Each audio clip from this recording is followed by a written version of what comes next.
Kurt Cobain, cantant, guitarrista i compositor principal de la banda Nirvana, compliria 47 anys el 20 de febrer.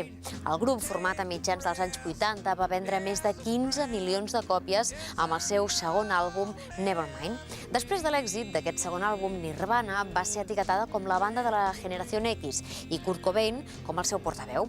Al llarg de tota la seva trajectòria, Nirvana ha venut més de 25 milions d'àlbums als Estats Units i més de 75 milions a tot el món. Durant els últims anys, Cobain va lluitar contra la depressió i l'addicció a l'heroïna. Al març del 1994 va ser ingressat en estat de coma per la ingesta d'un còctel de medicaments. Finalment, el 5 d'abril d'aquell mateix any, va decidir posar punt i final a la seva vida amb una arma de foc a casa seva.